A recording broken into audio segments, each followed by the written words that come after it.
Acompaña en el estudio de Primero Noticias el secretario de Educación del Gobierno Federal, Emilio Choyfet. Muchísimas gracias por venir, secretario. Muy buenos días. Muy buenos días y gracias por invitarnos. Gracias. Ya quedó esta mañana aprobada, ahora sí, ya la reforma educativa. ¿Le gusta? Me gusta mucho, es un trabajo en el que nos empeñamos desde que se publicó la reforma constitucional el 26 de febrero y la Secretaría, fue la Secretaría de Educación Pública la que diseñó los borradores de las iniciativas que estuvieron listos la primera semana de abril, como se filtró en los periódicos y lo dijeron todos, y fue presentada a los distintos partidos políticos integrantes del pacto y también a legisladores y al Sindicato Nacional de Trabajadores de la Educación. Secretario, ¿cómo quedó la cosa? A ver, cuéntanos un poco cómo quedó el panorama. Lo más importante, ¿cuántos maestros hay en México? Bueno, usted mismo ha dicho, hablarme de tú, muchas gracias, se lo agradezco. Usted mismo ha señalado varias veces que es increíble que no tengamos datos. Yo comparto el juicio. Se habla de 1.200.000, a veces se habla de 1.300.000. El 23 de este mes, junto con el responsable del INEGI, iniciamos la campaña, el censo, este mes. ¿Y más o menos cuándo sabremos cuántos maestros hay? En diciembre, todos los datos preliminares de maestros, alumnos y escuelas. Y hacia marzo, los datos precisos, finos. Pero yo no creo que debamos quedarnos ahí y he ordenado el censo de media superior porque también necesitamos datos de la preparatoria. ¿Y va en el mismo paquete? No, quedó fuera. Solo se ordenó la de educación básica. ¿Y la de media superior para cuándo estaría? La de media superior estaría para el primer semestre del 14, junio. Es decir, para mediados del próximo año, para dentro de un año, digamos, finalmente se va a resolver la famosa pregunta de cuántos maestros hay en México. De cuántos maestros, de cuántos alumnos, de cuántas escuelas están bien construidas, etcétera. Ahora, ¿se va a evaluar también el estado de las escuelas? Claro. ¿La infraestructura escolar? Sí, infraestructura escolar. El tema de los exámenes a los profesores, ¿cómo quedó de acuerdo a la ley aprobada? Mire, más que un examen es un proceso de evaluación. Un proceso de evaluación que de acuerdo al artículo 14 de la ley aprobada va a contemplar durante todo el año en que el profesor esté sujeto a ese proceso de evaluación, planeación de la función del docente, forma de enseñar, rendimiento de los alumnos, ambiente en el aula, colaboración con el resto de la escuela. El trabajo colaborativo se ha demostrado que es fundamental para que haya buena calidad en la educación. Y finalmente, relación con padres de familia. ¿Y eso, son varios cómo aspectos. Se va a medir eso? Se va a medir a través de lo que llamamos, porque le quitamos la palabra estándar para que no fuera nada, que nada oliera estandarizado, a homologado, a través de perfiles, parámetros e indicadores que son valores de referencia que se obtienen después de una serie de estudios sobre el promedio nacional. Y estos los va a fijar el INE, excepto los perfiles. El Instituto Nacional para la Evaluación de la Educación. Los perfiles los va a fijar la Secretaría, es decir, qué debe tener un maestro, qué debe tener un director, qué debe tener un supervisor. El resto, el INE, excepto los perfiles también de los evaluadores. Estuve oyendo en la Cámara, ¿quién va a evaluar a los evaluadores? El INE.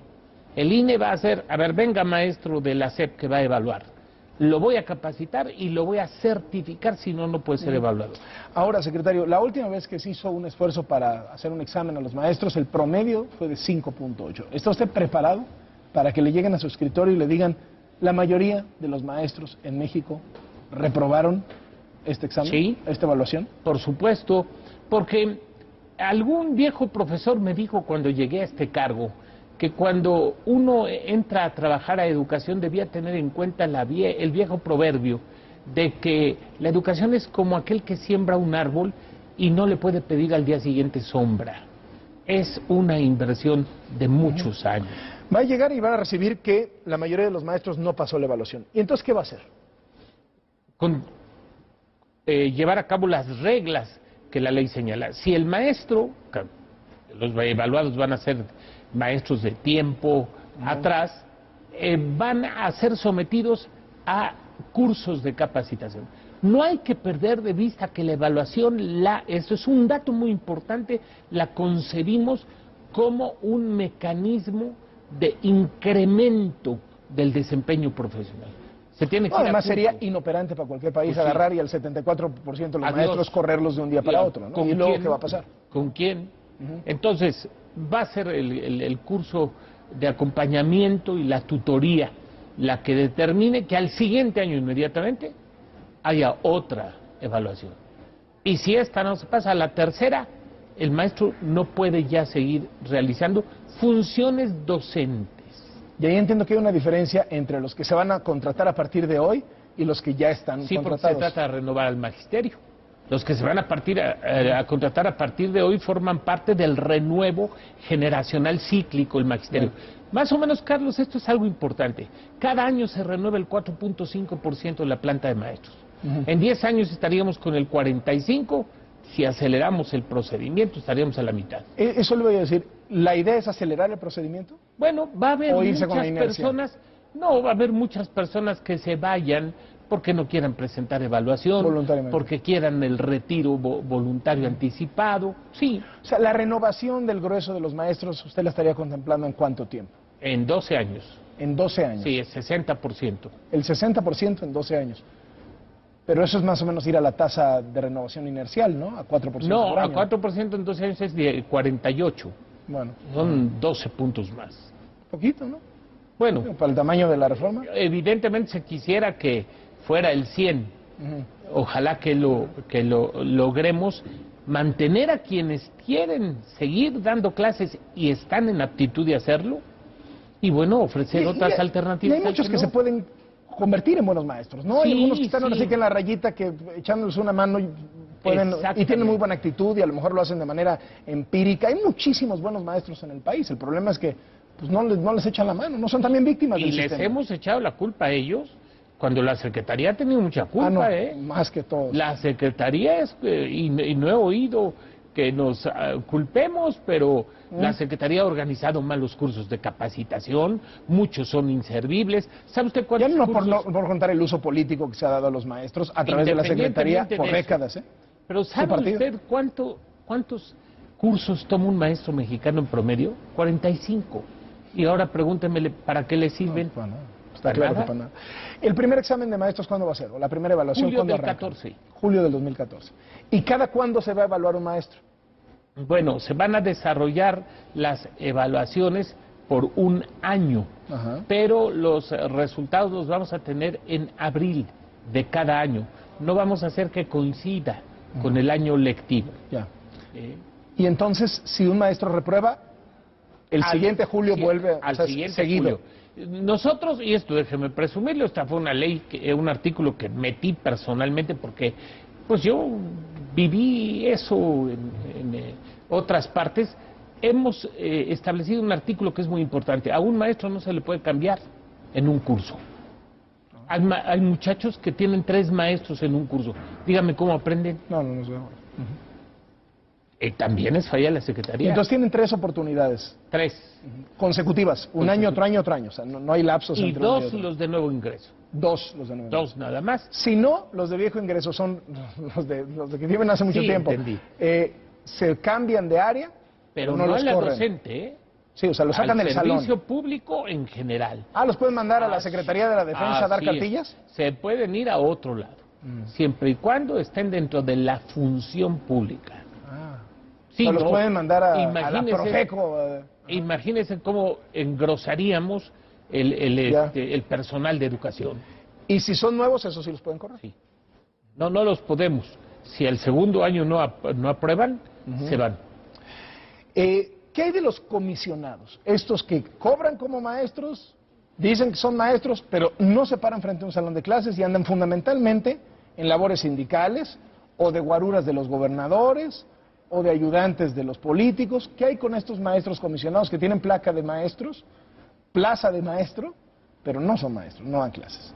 Bueno, ese es un problema viejísimo. ¿Cómo cuántos hay en el país?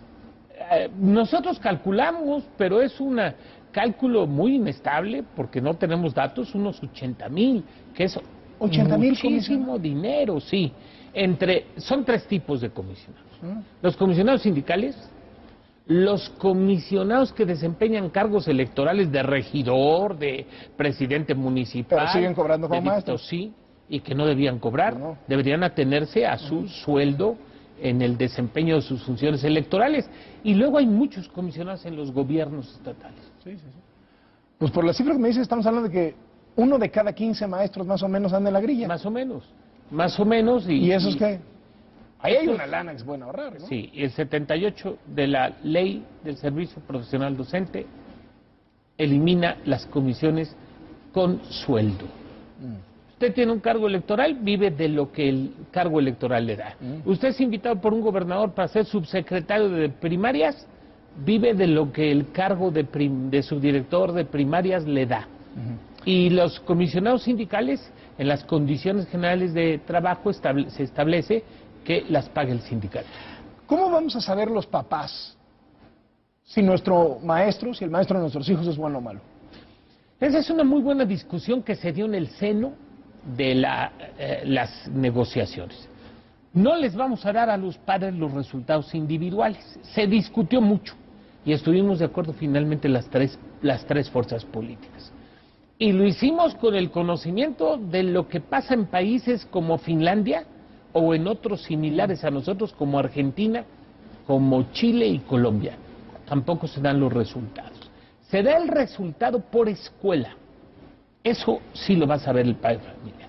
¿Cuál es una buena escuela? ¿Cuál no es una buena escuela?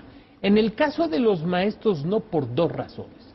Porque no se trata de infamar al profesor, sino de estimularlo para que crezca profesionalmente. Y segundo, porque imagínese usted, de 10 maestros de primer año, uno es el sobresaliente y 8 regulares y uno es malo. La organización escolar, ¿cómo queda? Todos van a querer que sus hijos estén con el mejor calificado. Y eso obviamente iría en contra de una sana política de organización escolar. Pero no es poco transparente. No, no es poco transparente, no lo es en Finlandia y no lo es en estos otros países. Finlandia es como que el paradigma Pero de la tenemos educación. Argentina. Pero lo que le digo es, en Finlandia las plazas de maestro duran un año y al final se reúnen los padres de familia. Los Y padres de la familia comunidad, claro. pueden correr a un profesor. Claro, Aquí claro. no se puede eso. Y yo creo que hasta es medio indeseable, porque pues, a veces a un maestro le puede tocar una mala generación, una generación con la que no hay aquí, Es que no por correcto. eso lo van a correr, ¿no? Es correcto. Pero, pues, ¿le entramos a Finlandia completo o no le entramos a Finlandia No, completo? no le entramos, nos vamos a países muy similares a los nuestros, en donde también está prohibida la difusión de datos personales. Se consideran datos confidenciales. Pero no son sus ingresos, no es su domicilio. O sea, es muy importante para el papá saber si el maestro de sus hijos es bueno, ¿no? O sea, ¿no es un derecho del papá? ¿No es un derecho Sí, del niño? sin duda, pero también existe el derecho a la educación del niño en el sentido de mantener una sana organización escolar. ¿Qué pasa si el niño dice, oigan, pues ¿saben qué, profesor? Mis calificaciones como alumno, pues también son datos personales, no se las manden a mis papás, ¿no? Ah, bueno, no es el caso porque evidentemente los No- niños, no se vayan a molestar, los padres imagínate. de familia ejercen la patria potestad sobre los niños. Pero además, en el caso de un maestro, el resultado no es definitivo. Habrá que esperar después de un año qué tanto aprovechó el curso de capacitación para saber si el rendimiento creció. Si el padre de familia, si la sociedad, por tanto, porque pensemos también en medios de comunicación, no podemos ver el resultado particular de los maestros, esto no termina generando que sean ustedes, los políticos, el sindicato, los que se arreglen quién se va, quién se queda, quién repite, y la sociedad pues tiene que sentarse y confiar en que ustedes lo están haciendo bien. Yo creo que no, se hizo un sistema bastante bien integrado para que esto no ocurra, blindado. El INE participa en ciertas cosas, la Secretaría participa en otras, va a haber una conferencia dentro del INE que tiene participación social, de tal manera que yo creo que habrá los debidos candados para que esto no ocurra.